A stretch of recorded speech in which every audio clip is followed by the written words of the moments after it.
Hey, what's going on, everyone? Welcome back to Hybrid Movies. This is your host, Nick, and as always, I am joined by James. Hi, Dilio, neighborinos. How's it going today? Good, and we got a special guest this time, Will, who I don't think has been on this podcast before. I have not. I gave the name for the old podcast, and now that's gone, so here we are. We're going to talk about some Cloverfield for a few minutes. So, Cloverfield Paradox came out. It's got mixed reviews.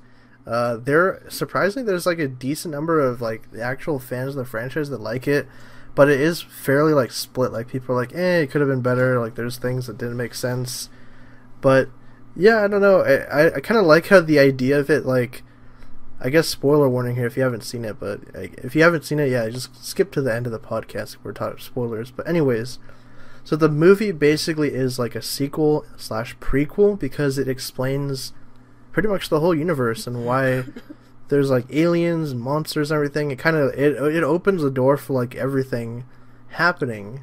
So that aspect of it, you see. Yeah, I liked that because it's like, okay, now you have an explanation for why these movies are so weird, but they're not like directly connected or whatever. But yeah, I don't know, like the next movie is set during World War II. It's called Overlord, and supposedly it's about like Nazi experiments. There's like going to be like zombies in it or something, which sounds kind of cool actually, because it's just like so different than what we've gotten.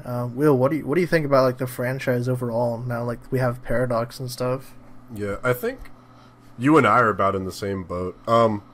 Despite the fact I'm not really a fan of J.J. Abrams' mystery box approach to storytelling, which, let's be honest, Star Wars is an example of why it's not the best idea.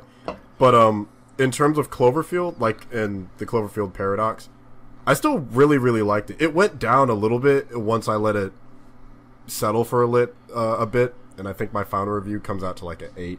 But I still like the plot, and I don't mind. This is a case where I actually don't mind the questions that it brings up, because it does make me really think about how it ties into the other films, and it creates like a lot of theories that I think in this case having theories for the franchise is fun, because you can play a lot with the ideas of how things are connected and like who is and isn't important and how one story or one event is tied to another. But yeah, this is the sequel prequel in itself, a paradox. Which is funny because it's set in the future, so you know. Okay. Yeah, I still very much enjoy the film. I hope God Particle does get released. God Particle? Don't you mean Overlord? You mean? No, the original one that they did before they added in the Cloverfield stuff and changed like everything. I think the only thing that the movies have in common is a particle accelerator, the characters' names, and the fact that they're in space.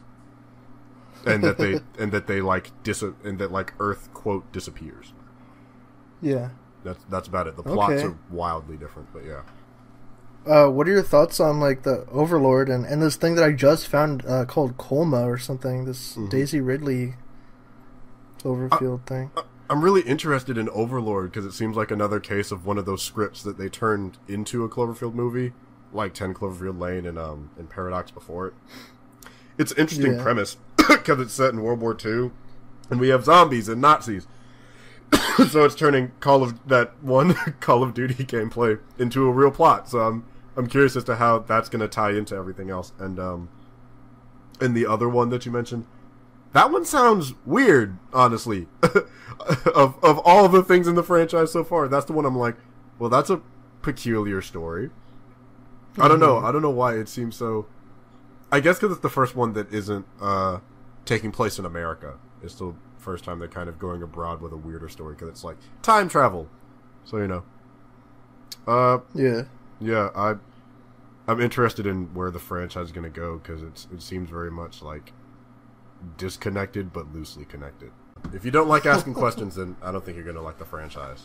That's the crux. James, what do you think about this whole franchise now that so Cloverfield Paradox basically is like, yep, so these people fired off this particle accelerator and it kind of screwed up the entire universe and is the reason for everything happening, and now we're going to get like a World War II film that has to deal with the events of that in October, I think.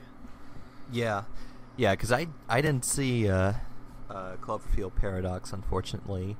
But based on everything I've heard, they've been saying like it's an amazing cast, but the whole story is a complete jumbled mess.